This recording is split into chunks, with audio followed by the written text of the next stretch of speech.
ओम शांति। एक बार हम सभी मिल करके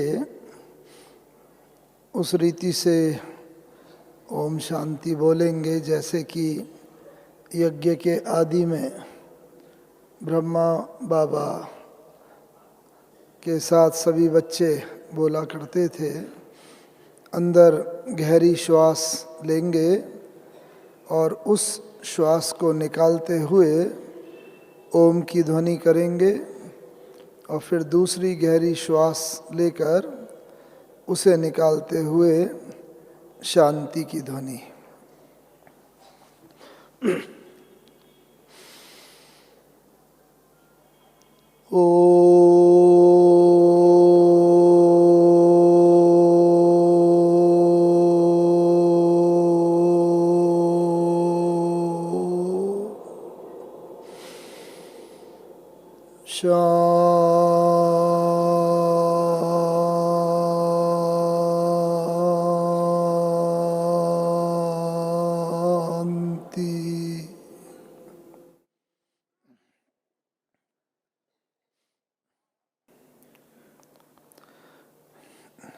इस संसार को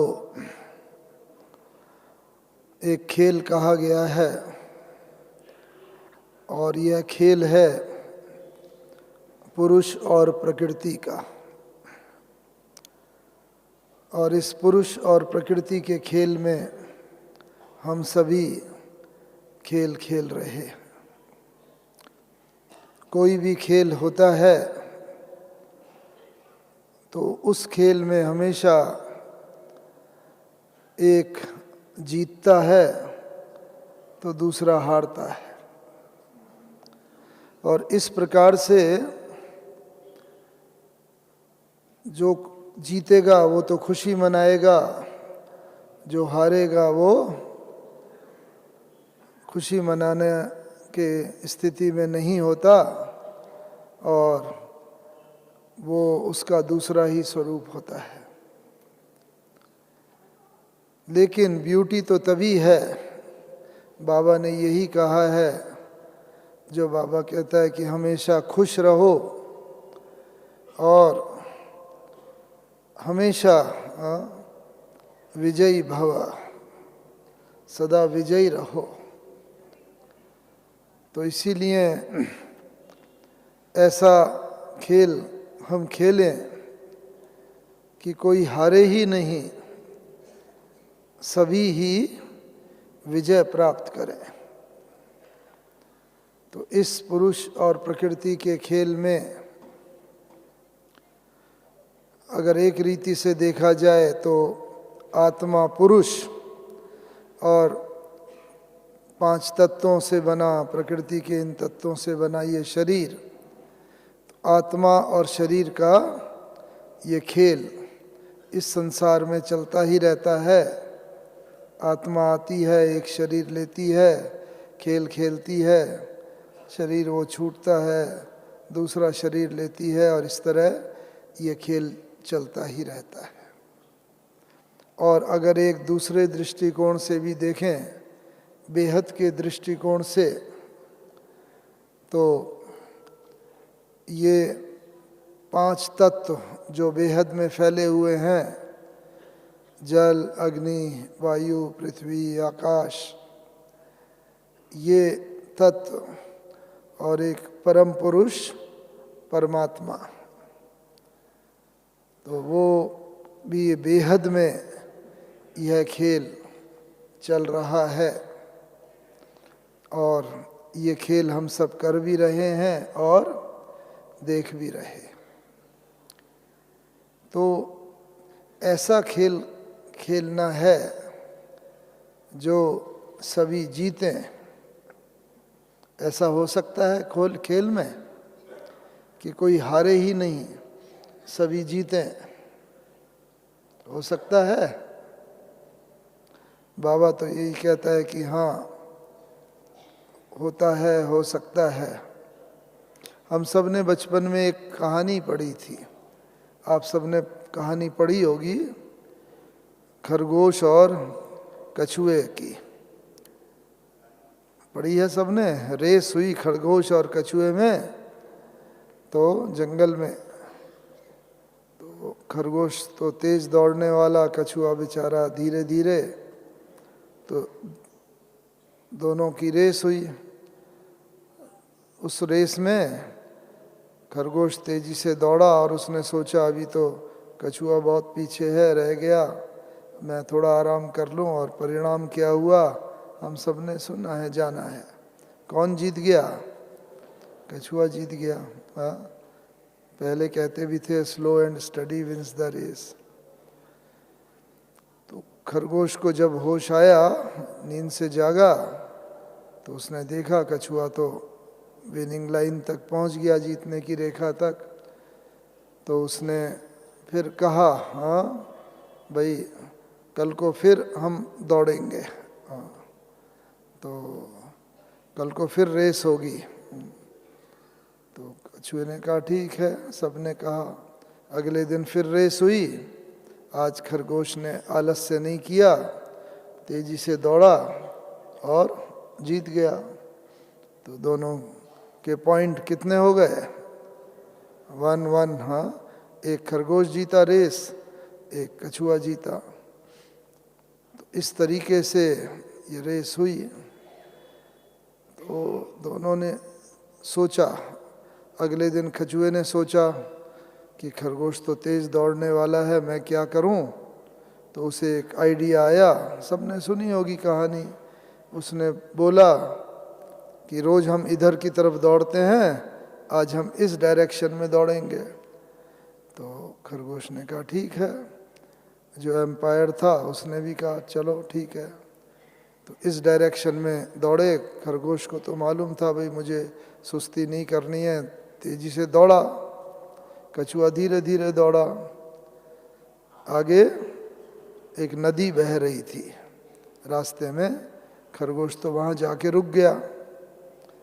कछुआ धीरे धीरे आया और उसने खरगोश को देखा, एक स्माइल दी कि हाँ बच्चों। वो तो कह के से पानी में उतर गया और कछुए ने पानी में जाके नदी पार की। और खरगोश भले तेज दौड़ने वाला लेकिन ज़मीन पे दौड़ने वाला। तो वहाँ पर आज कछुआ फिर जीत गया। क्यों? क्योंकि पानी में तो कछुआ ही चल सकता है, खरगोश नहीं। तो इस तरह स्कोर 2-1 हो गया कछुए के फेवर में।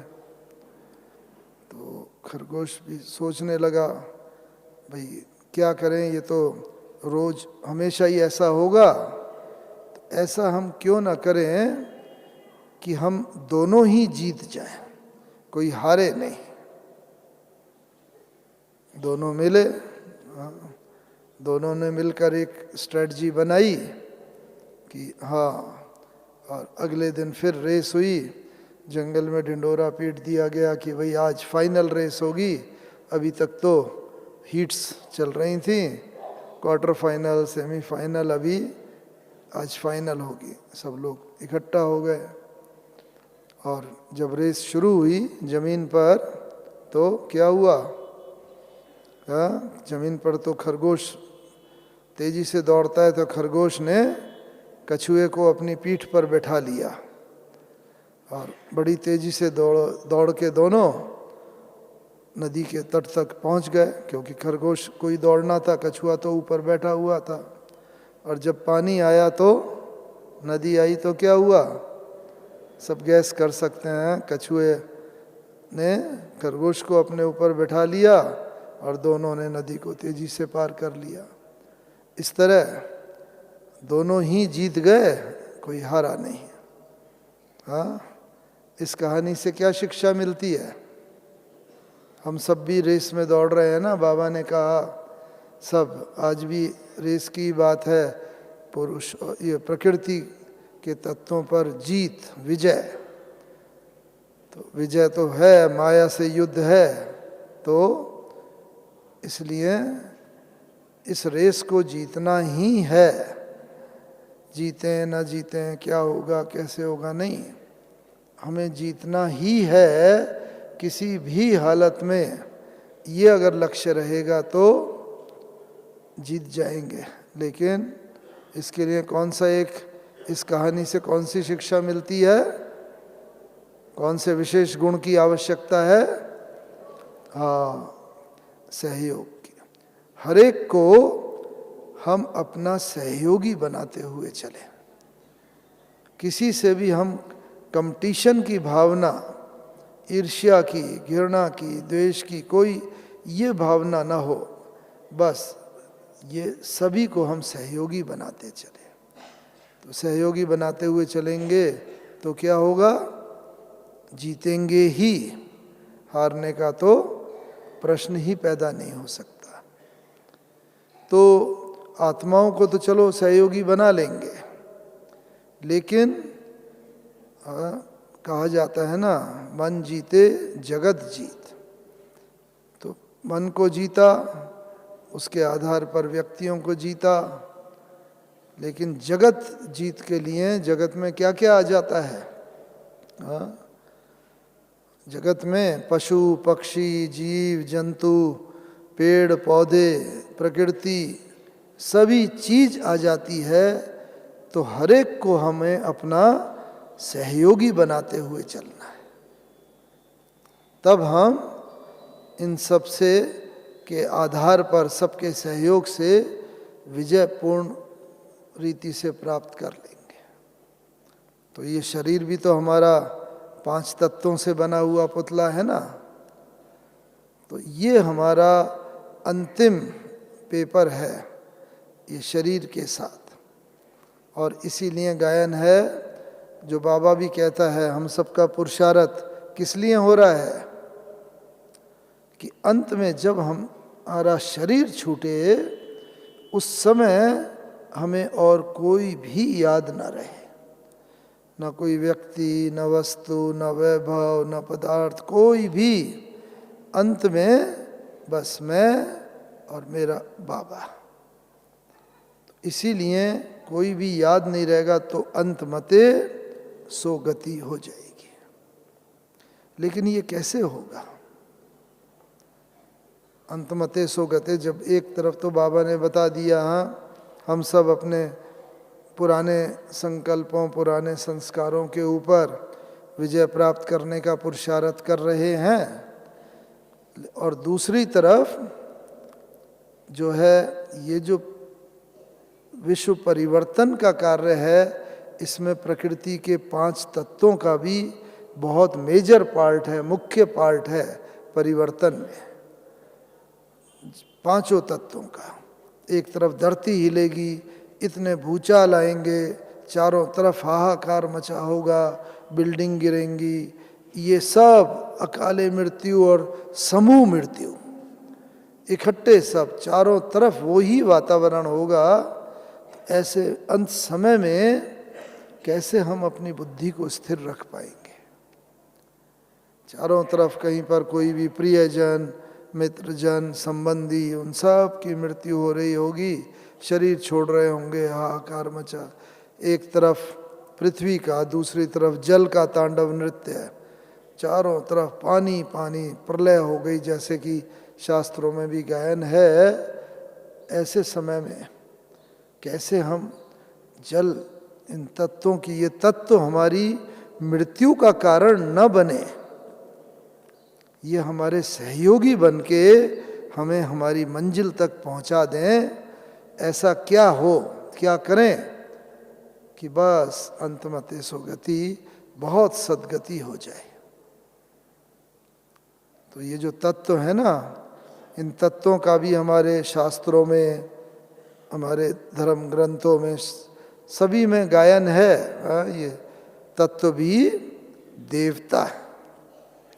इसीलिए हम कहते हैं जल देवता, वायु देवता, अग्नि देवता, आकाश देवता, धरती माता आदि आदि, ये तत्व भी देवता हैं। देवता देने वाले होते हैं हमेशा, देवता लेने वाले नहीं। वो हमारे प्राण लेने ऐसे नहीं। इनका गायन आज तक चला आ रहा है, तो कैसे हम इनको अपना सहयोगी बना लें, अपना मित्र बना लें, कि अंत में ये हमारे मृत्यु का कारण न बने। तो आज इसी विषय पर ही हम विचार करेंगे और ब्रह्मा बाबा को के साथ रहने का हमें काफ़ी मौका मिला 6-7 साल। और अंत में जब ब्रह्मा बाबा ने शरीर छोड़ा 18 जनवरी को, तो हमारा सौभाग्य था कि हम यहाँ पर ही थे मधुबन में। अंतिम 2 दिन आ गए थे 17 और 18 जनवरी, और बाबा की कर्मातीत अवस्था देखने का मौका मिला, सौभाग्य मिला। और कैसे बाबा सब बिल्कुल अपनी इच्छा से बाबा ने शरीर त्याग किया। तो हम भी ऐसे भीष्म पितामह की तरह अपनी इच्छा से हम शरीर छोड़ें। कोई वातावरण, कोई भले निमित्त, कोई कारण बनेगा शरीर छोड़ने का, शारीरिक कोई तो कारण होना चाहिए, लेकिन हमारी इच्छा से हम शरीर, हमें पहले से आभास हो कि हाँ अब मेरा पार्ट यहाँ पूरा हुआ, बाबा हम आपके पास आए कि आए। और ब्रह्मा बाबा को हमने यही देखा। इसके लिए कैसी स्थिति होनी चाहिए, वो उसका कुछ मैं वर्णन करना चाहूँगा, क्योंकि हम सभी को ऐसी स्थिति बनाकर और अपनी स्व इच्छा से इस देह का त्याग करते हुए चलना है। तो हमने देखा, वैसे पहले बाबा को जब भी मिला करते थे, पहले 6-7 साल में 62 से लेकर 68 तक 69 तक, तो बाबा मिलते थे, हालचाल पूछते थे, कोई प्रश्न होता था पूछकर समाधान देते थे। लेकिन अंतिम दिन हमने क्या देखा, 18 जनवरी को, 17 और 18 जनवरी को जब बाबा के सम्मुख गए कि बाबा से हम ये प्रश्न पूछेंगे, ऐसा करेंगे, तो बस बाबा ने दृष्टि दी और तुरंत जैसे मन का हाल जान लिया, क्या प्रश्न पूछने आए हैं। और तुरंत बाबा ने कहा, बच्चे अच्छा ये पूछने आए हो, अच्छा ऐसा कर लो, ऐसा हो जाएगा। यानी कि हमें एक शब्द भी बोलने की ज़रूरत नहीं पड़ी, और बाबा ने जैसे सारी मन की बात को जान करके उसका समाधान कर दिया। ये ऐसा एक बार नहीं हुआ, इन 2 दिनों में लगभग 6 बार ऐसा हुआ कि जब बाबा के सम्मुख गए, कभी कोई पुरुषार्थ की बात, कभी कोई सेवा की बात का पूछने के लिए, धारणा का, तो बस बाबा ने हर बार मन की बात को जान के, ये स्थिति है मन जीते जगत जीत की स्थिति। और ये कौन प्राप्त कर सकता है? जिसने अपने मन को जीता होगा, संकल्पों के ऊपर पूर्ण विजय प्राप्त की होगी, वो ही दूसरे के संकल्पों को भी पढ़ सकता है और उसको समझ करके उसका समाधान कर सकता है। तो एक तो ये स्थिति प्राप्त करने की जरूरत है कि मन जीते जगत जीत, अपने मन के संकल्पों के ऊपर संपूर्ण विजय हो।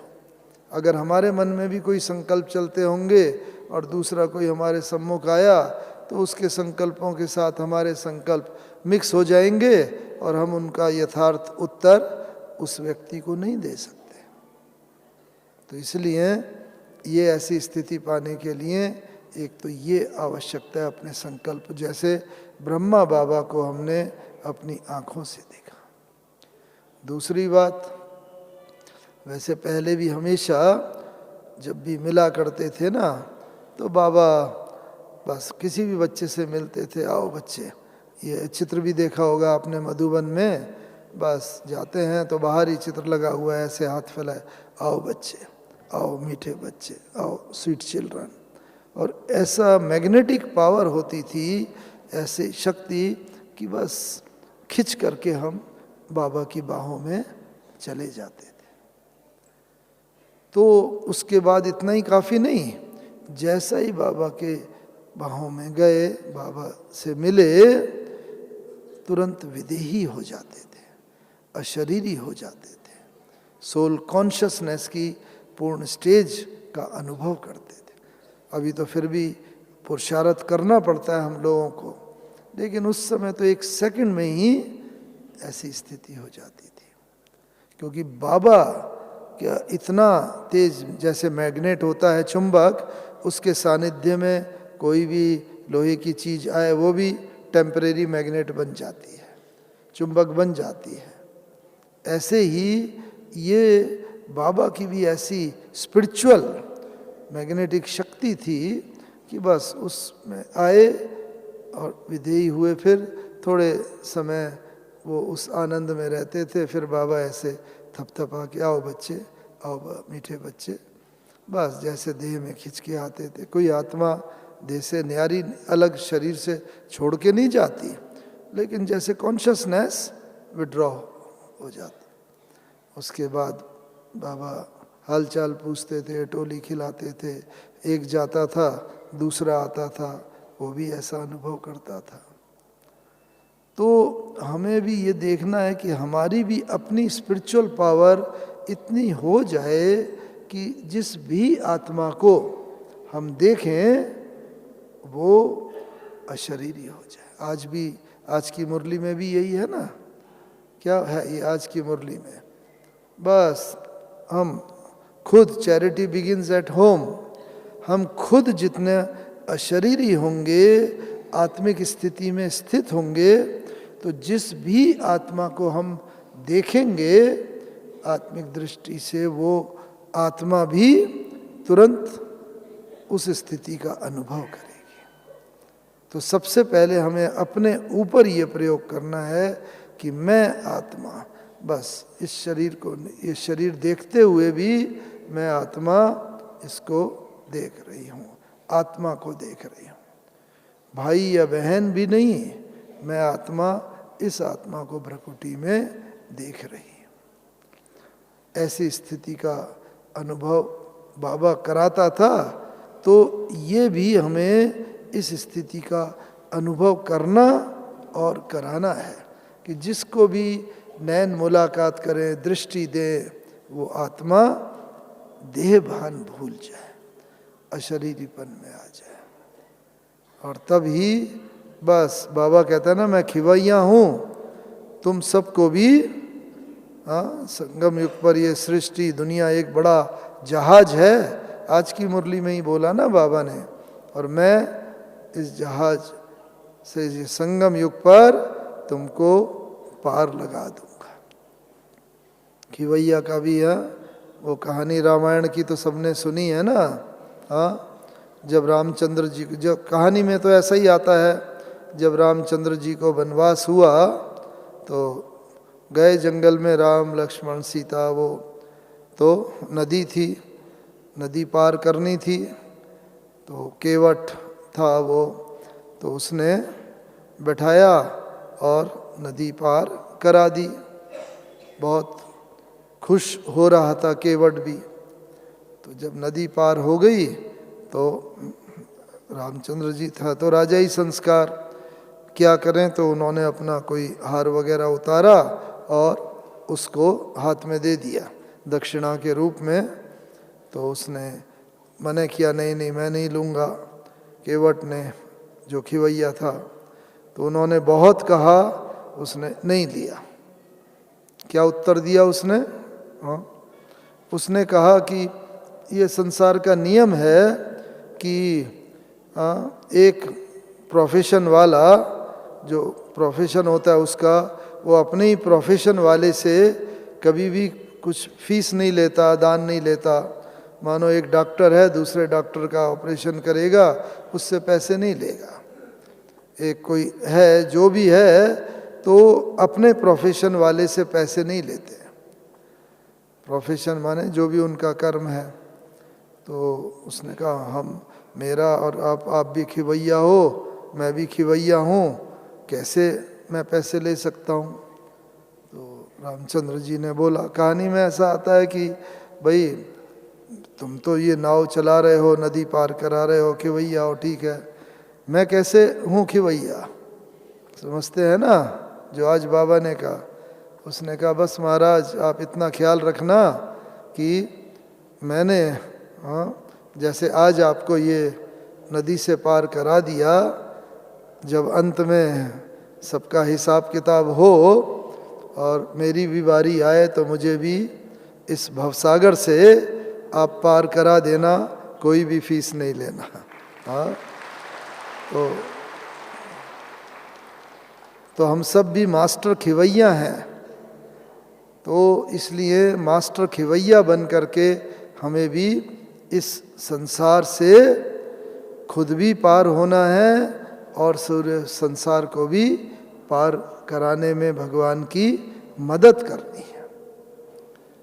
तो इसीलिए ये हमें देखते चलना है। एक तो मैं जो बाबा का बता रहा था ना कि अंत में बाबा ने ये ऐसा स्थिति को जो प्राप्त किया, और अभी एक तीसरी बात, 18 जनवरी को सुबह बाबा ने मुरली नहीं चलाई, सबको योग कराया और पूरा योग करा करके बस बाबा मीठे मीठे बच्चों को याद प्यार गुड मॉर्निंग कह के चले गए। उसके बाद बाबा ने यहाँ पर ईशु दादी हैं, आप सब भी मिलते होंगे, शुरू से ही यज्ञ का बाबा की वो जैसे पीए, अभी तो 93 ईयर की हैं लेकिन अभी भी एक्टिव हैं। कल भी ऊपर गए थे, परसों भी, कल ज्ञान सरोवर का ग्लोबल हॉस्पिटल का ध्वजारोहण था, परसों पांडव भवन का और म्यूज़ियम का, उन सब में भी यहाँ से दादी जी वो गए थे। तो ईशु दादी शुरू से ही बाबा के पीए के रूप में बाबा पत्र लिखते थे, तो बाबा तो सिंधी में पत्र लिखते थे, लाल अक्षरों में पत्र लिखते थे। तो उसके बीच में अब सिंधी तो सबको आती नहीं, हम भी पत्र लिखा करते थे, तो बाबा का जब जवाब आता था तो सिंधी में लाल लाल अक्षरों में बाबा लिखा करते थे और उसके बीच की लाइनों में नीले अक्षरों में उसका हिंदी अनुवाद करके पत्र का उत्तर आया करता था। और बस ऐसे पत्र होते थे बाबा के कि पत्र पढ़कर भी दिनों तक बस खुशी का नशा चढ़ा रहता था। बस अपने हाथ से बाबा सुदर्शन चक्रधारी नूरे रतन और बाबा सारे टाइटल, ब्राह्मण कुलभूषण, सब टाइटल लिख करके ऐसे नशा चढ़ा दिया करते थे। और फिर बाबा पत्र में जो भी डायरेक्शन देनी होती थी वो दिया करते थे। तो उस दिन बाबा ने 18 जनवरी को ईशु दादी को बोला, कल परसों भी था ना पत्र का, बाबा पत्र लिखते हैं तो उंगलियां भी जैसे घिस जाते हैं, सुना मुरली में। तो तब तो इंटरनेट और ईमेल ये सब होते नहीं थे और इतने बच्चे होते थे, पत्र आते थे, तो बाबा हर सप्ताह में 2 दिन सबको बैठ के पत्रों के उत्तर लिखा करते थे। तो उस दिन बाबा ने बोला ईशु दादी को, बच्ची आज जितने भी पत्र हैं पेंडिंग सबके उत्तर लिखवा लो, कोई भी पत्र रह ना जाए। क्योंकि बाबा को तो अंदर से आभास हो रहा था कि आज साकार में मेरा ये अंतिम दिन है। पूरे दिन इतने ऐसे इंडिकेशंस थे, तो बाबा ने सारे के सारे पत्र लिखे और पत्र लिख करके बाबा ने पूरा अपना वो काम उतार दिया जिससे किसी को भी बच्चे को ये संकल्प ना चले, मैंने तो बाबा को पत्र लिख के ये पूछा था, मेरा जवाब तो आया ही नहीं, ऐसा संकल्प ना रहे। फिर अभी कल ही वहाँ पर ना परसों पांडव भवन के साथ म्यूज़ियम का भी उद्घाटन था। तो नक्की लेक के पास जो म्यूज़ियम है, तो तब वो बिल्डिंग लें या ना लें ये बात चल रही थी। तो वहाँ पर प्रदर्शनी वगैरह लगाई थी, तो बाबा ने उसके सामने, तो बाबा ने बोला उस दिन 18 जनवरी को ही कि भाई उस बिल्डिंग को सेवा के लिए ले लिया जाए और फाइल पर हस्ताक्षर करें। तो देखो ये भी बचा हुआ काम था, जो वैसे सारे काम पूरे करके बाबा, और ये काम भी बाबा ने पूरा किया। नहीं तो होता क्या है, अंत समय जब आत्मा शरीर छोड़ती है तो या तो कोई व्यक्ति याद आएगा जिससे बहुत स्नेह है, प्यार है, या जिससे कि थोड़ा अच्छे संबंध नहीं है वो भी याद आने की संभावना है, या कोई ऐसे पेंडिंग काम, कोई काम अधूरे रह गए हैं, बस आत्मा को तो लगेगा भाई मैं शरीर छोड़ रही हूँ, जा रही हूँ, अरे ये काम तो रह गया, ऐसा ये तो मुझे कर देना चाहिए था। तो इसीलिए अगर कोई भी काम पेंडिंग रहा हो, विल करनी बाकी हो, किसी को कोई भी बात कह नहीं करनी, वो सब भी हम धीरे धीरे निपटा के पूरा कर लें, नहीं तो अंत समय उन बातों के याद आने की संभावना है, और वो याद आ गए बात तो बस अंतमते सोगति हो जाएगी, दुर्गति हो जाएगी। तो बाबा ने भी वैसे सारे निपटाए हुए थे, ये जो काम था ये भी रहा हुआ था, ये भी निपटा लिया। और बाबा ने रोज़ रात को क्लास होती है 9 बजे, उस दिन बाबा ने 7 बजे ही बोला बच्ची आज बाबा क्लास कराएगा जल्दी। और एक भाई हैं जमुना प्रसाद भाई, उनको बोला तो उन्होंने भी सब जगह बता दिया बाबा आज 7 बजे जल्दी क्लास होगी, सब भोजन करके क्लास में आ जाए। ये विशेष इंस्ट्रक्शन थी, सब भोजन करके आए रात्रि का। तो ये भी सबको जैसे इंडिकेशन दे दी, भोजन करके आए, नहीं तो और उस समय तो बहुत जल्दी क्लास 9 बजे की बजाय 7 बजे बाबा ने की। तो उस दिन बाबा ने जो क्लास कराई, बाबा को एक बार भी वैसे खांसी नहीं आई। हमेशा नहीं तो गला साफ करने की आवश्यकता रहती थी, ये कफ वगैरह आता था, कभी खांसी आती थी, लेकिन एक बार भी बाबा को खांसी नहीं आई, जो इस बात का लक्षण है कि शरीर के कर्म भोगों के ऊपर योग बल ने संपूर्ण रीति से विजय प्राप्त कर ली थी। एक बार भी बाबा को खांसी नहीं आई, और जैसे सब कर्म भोगों के ऊपर विजय प्राप्त कर लिया। उसके बाद हम भी सामने ही बैठे हुए मुरली सुन रहे थे बाबा के सम्मुख हिस्ट्री हॉल में 18 जनवरी को। तो बस बैठे बैठे हमारे मन में एक संकल्प आया, यहाँ आप सब तो अपने ही हो तो बता देते हैं कि संकल्प आया कि बाबा कुछ बोले हमारे पुरुषार्थ, हमारे बारे में। और तो बस हमें संकल्प करने की देर थी। तो जैसे कहते हैं ना भक्ति में, भक्त के मन में संकल्प उठा और भगवान ने पूरा किया। भगवान के पास तो एक ही है, हाँ कौन सा अक्षर, तथास्तु, जो भी हो। तो बस ऐसे तुरंत ही बाबा ने बस कुछ महावाक्य उच्चार दिए, हमारे लिए बहुत अच्छे मधुर महावाक्य, शक्ति से भरपूर।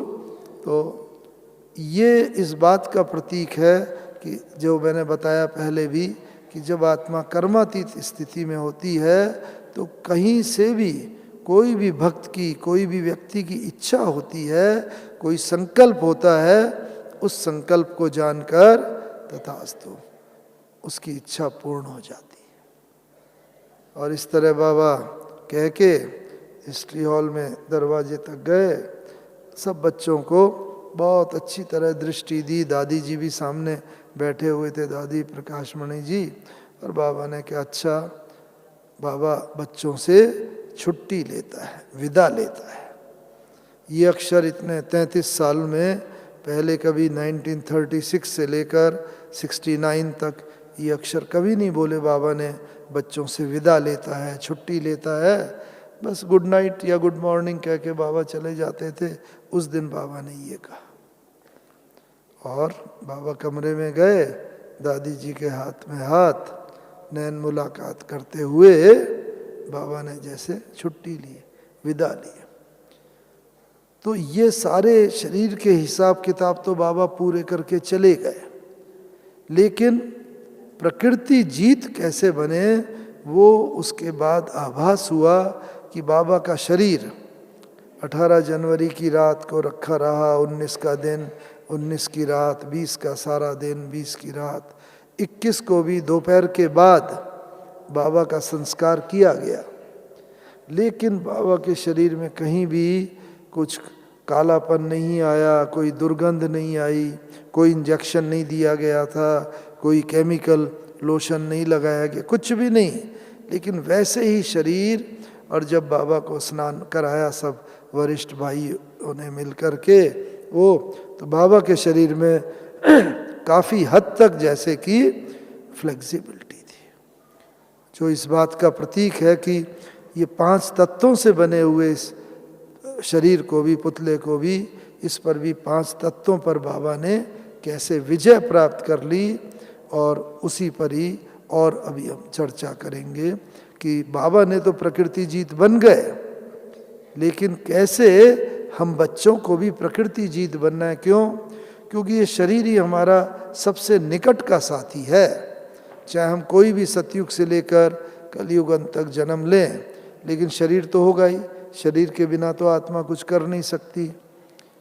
तो कैसे हम इन तत्वों को भी अपना बना लें। और ये तत्व, हाँ, इवन किसके लिए कहा जाता है, रावण के लिए भी कहा जाता है कि उसने भी तत्वों को अपने चारपाई के खूंटे से बांध करके रखा हुआ था। यानी कि ये जो तत्व हैं, इन पर विजय प्राप्त करना, ये हम बच्चों का साथ में और लक्ष्य होना चाहिए। और ये कैसे होगा साथ में, कि ये जो तत्व है ना, इन तत्वों को हम कैसे अपना सहयोगी बना लें, मित्र बना लें। बाबा का देखा, बस वो शरीर ऐसे ही चमकता हुआ। तो इनके लिए, इन तत्वों को देखो, जिनके साथ मित्रता होती है, एक तो बाबा रोज कहता है इनको भी रोज योगदान करो। तो कुछ मिनट, जैसे हम सब योग अपने लिए योग करते हैं, पुराने संस्कारों को भस्म करने के लिए, कोई मित्र संबंधी आदि कोई कठिनाई में होता है, उनको भी योगदान करते हैं। कभी कोई परिस्थिति ऐसी आती है, बाबा कहता है योग करो, वो जो विपरीत परिस्थिति है वो खत्म हो जाएगी। सबके लिए करते हैं। ऐसे ही तत्वों के लिए भी 5 तत्व को एक एक को आवाहन करके, एक तो उनको प्रतिदिन कुछ मिनट योगदान अवश्य करें। हम विजुअलाइज करें, हमारे सामने पूरा सागर है और हम जैसे सागर के साथ बस वार्तालाप कर रहे हैं। जो योग करते हैं जैसे, वो वार्तालाप। बाबा ने इस पर काफ़ी मुरलियाँ चलाई हैं, बहुत, एक एक के ऊपर कैसे वार्तालाप करो और कैसे तत्वों को दान दो। हम लोग कैसे इन तत्वों को, जैसे एक संस्कार वाले होते हैं, वो उनमें आपस में मित्रता होती है। क्लास भी होती है, क्लास के बाद सब जाते हैं, उठते हैं, बाद में 2-4 लोग आपस में जो काफ़ी निकट के होते हैं, आपस में बात वगैरह, जिनके संस्कारों में लगभग समानता होती है। तो ऐसे ही हमें भी अपने जो है ये तत्वों को हम अपना मित्र बना लें। तत्वों के संस्कार जो हैं, उनके साथ हम अपने संस्कार मिलाते हुए चलें। मानो जल तत्व है, हाँ, जब इन तत्वों के साथ हम अपने संस्कार मिला लेंगे, तो ये जल, ये तत्व जो हैं, हमारे मृत्यु का, दुख, अशांति का कारण नहीं बन सकते, ये हमारे सहयोगी बन जाएंगे। मानो जल तत्व है, उसका क्या संस्कार है, कौन सा विशेष गुण है जल का?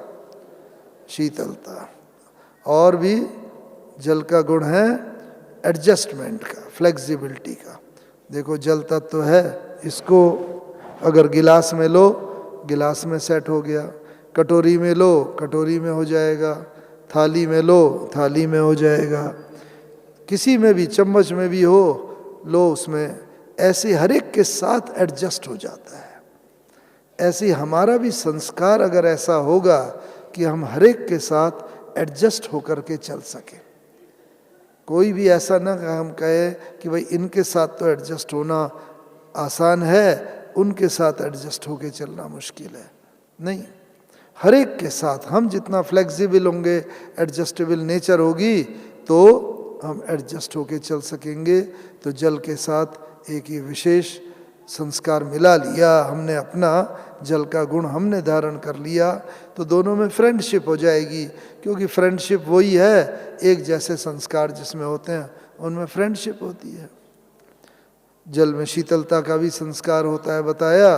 तो ऐसे ही मानो कभी कोई पुराने संस्कारों के वशीभूत होके क्रोध आ गया, कोई झगड़ा हो गया। आज भी बाबा ने कहा ना, ताली एक हाथ से नहीं बजती, दो हाथ से बजती है। तो कोई अगर बोले चुप हो जाओ, लेकिन पुराने संस्कार हैं, कई जन्मों के हैं, कई बार ऐसी बात हो जाती है, उस समय ज्ञान एकदम हिट नहीं होता माइंड में, और कोई क्रोध हो गया किसी ने, हमने भी मानो क्रोध के वशीभूत होके चार शब्द बोल दिए। बाद में ख्याल आता है, अरे ये नहीं करना चाहिए था, ये तो विकार है, बाबा ने तो ऐसा नहीं बोला।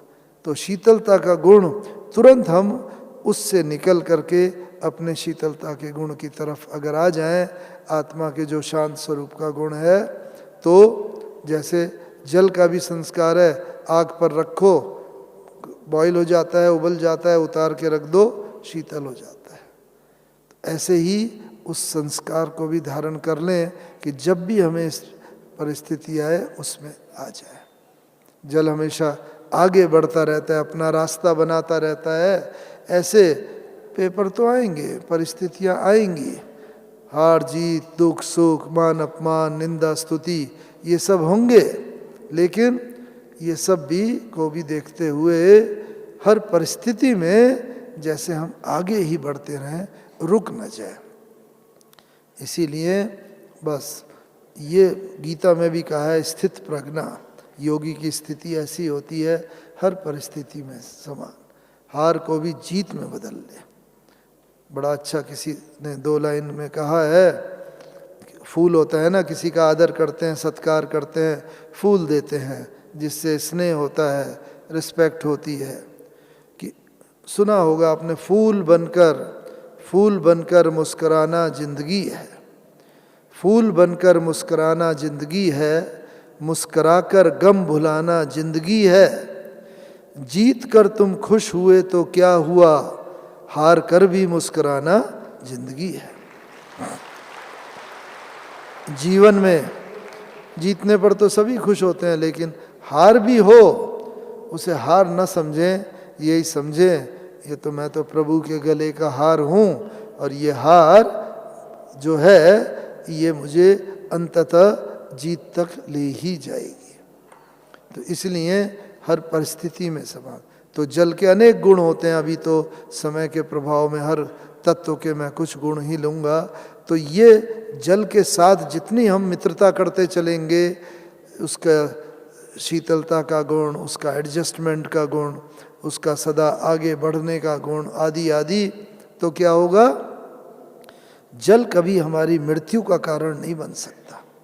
जितनी भी सुनामी आए, फ्लड आए, बाढ़ आए, पुर आए, कुछ भी होगा, समय पर बाबा ने कहा मैं बच्चों की रक्षा के लिए बंधा हुआ हूँ, बस मैं सिग्नल दूँ, बच्चे कैच करें और उनके पैर ऑटोमेटिकली वहाँ बढ़ेंगे जहाँ सेफ्टी होगी।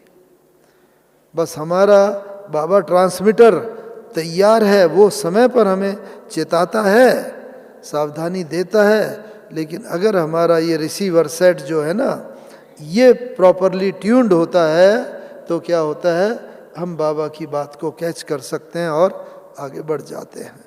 बस सेफ्टी सेफ्टी। बहुत कहानियां हैं, चाहे लाटूर का अर्थक्वेक रहा हो, कच्छ भुज का रहा हो, चाहे ये कोई सुनामी का रहा हो, बहुत ऐसी परीक्षाएं बच्चों के सामने आई, लेकिन वो बच्चे बिल्कुल सुरक्षित रहे जिनका बाबा के साथ प्रॉपरली बाबा ने टच किया और उन्होंने पकड़ा और आगे कदम बढ़ा दिया। तो एक तो ये जल का है। पृथ्वी का कौन सा गुण है सबसे बड़ा?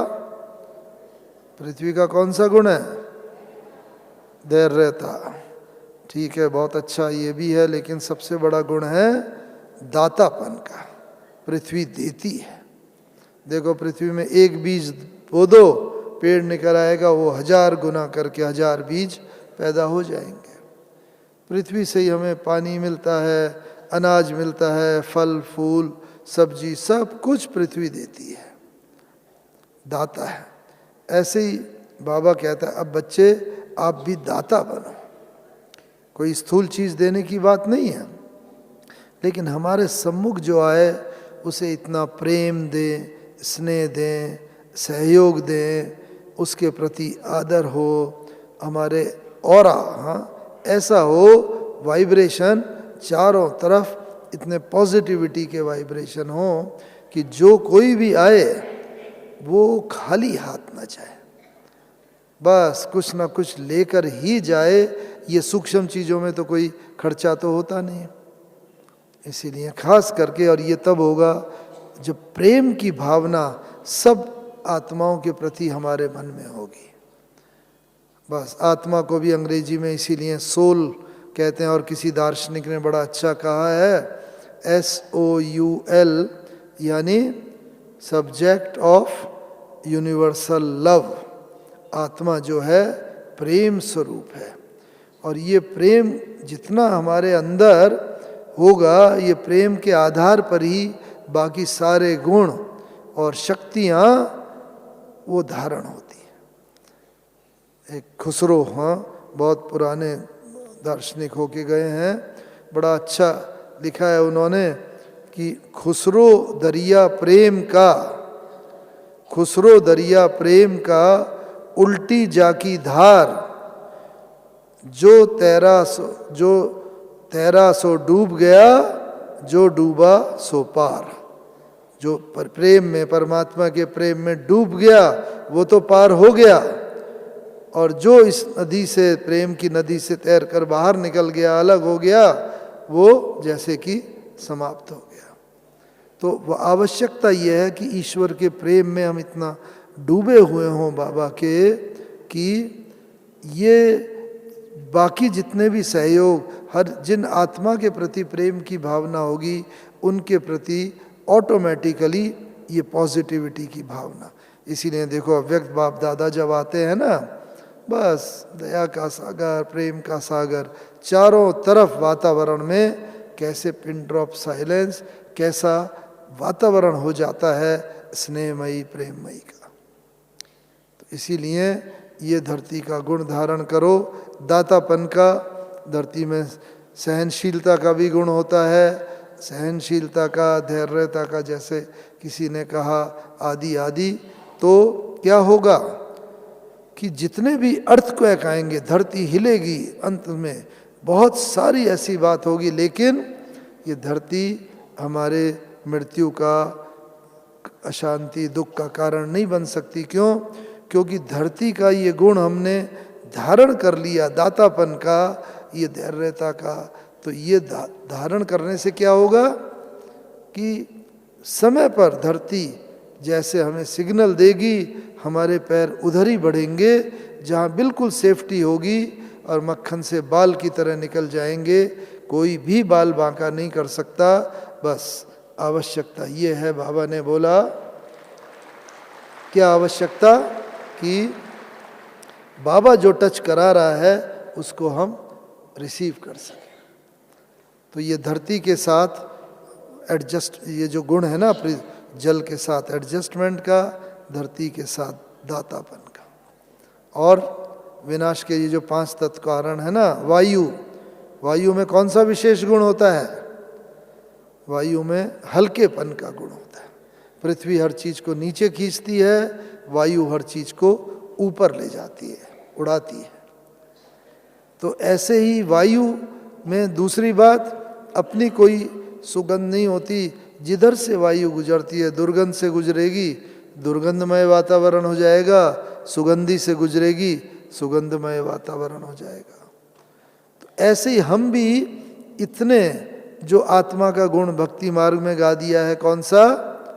आत्मा निर्लेप है, आत्मा पर लेप छेप नहीं लगता। उन्होंने तो कह दिया, लेकिन सारे तो आत्मा पर ही लगते हैं। तो इसीलिए आत्मा हमारी अंत में ऐसी स्थिति में आ जाएगी जब कि कुछ भी हो रहा होगा, आत्मा उस स्थिति के प्रभाव में नहीं आएगी। हमारी स्वस्थिति इतनी मजबूत हो जाएगी कि कोई भी परिस्थिति होगी उस परिस्थिति पर विजय प्राप्त कर लेगी। और बाबा के से ने यही किया। खांसी की परिस्थिति आती थी बाबा के पास, बस बाबा के पास में ट्रांसलाइट का चित्र कृष्ण का होता था, लक्ष्मी नारायण का। बाबा कहता था देखो बच्चे, अभी आज तो ये 5 तत्व भी तमो प्रधान है, शरीर भी पुराना है, खांसी आती है, तकलीफ होती है, कल नई दुनिया में 5 तत्व नए होंगे, कल ऐसा शरीर मिलेगा बाबा को। श्री कृष्ण की तरफ इशारा करके बाबा बोलता था ऐसा विष्णु श्री कृष्ण, कोई कष्ट नहीं होगा, तकलीफ नहीं होगी। और बाबा बस खुशी से ना जैसे वो खग्गियाँ मारने लगता था। कहाँ खांसी की तकलीफ की परिस्थिति, आँख में भी पानी आ जाता था कई बार। और कुछ सेकंड के बाद अपनी स्वस्थिति से बाबा परिस्थिति पर ऐसे विजय प्राप्त करके बस खुशी में खग्गियाँ। देखो बच्चे, आप सब बच्चे भी हमेशा खुशी में खग्गियाँ मारो कि कल हम जाके ऐसा बनने वाले हैं। तो ऐसा हर परिस्थिति में सदा हल्के रहे। बाबा ये चाहता है। कितने हम लोगों ने तो देखा, हमें तो कई बार मौका मिला।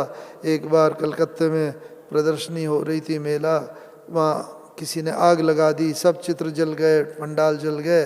हमारे जो वकील भाई लोग थे, बहुत सीनियर पुराने, उन्होंने कहा बाबा हमें केस करना चाहिए, हमारे पास प्रमाण है, कैमरे से फ़ोटो है।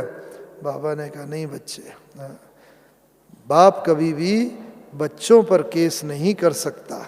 बच्चे चाहे जो हो, लेकिन बाप तो बाप ही है। ऐसी हमारी नज़र हो हर एक के प्रति, क्षमा की नज़र।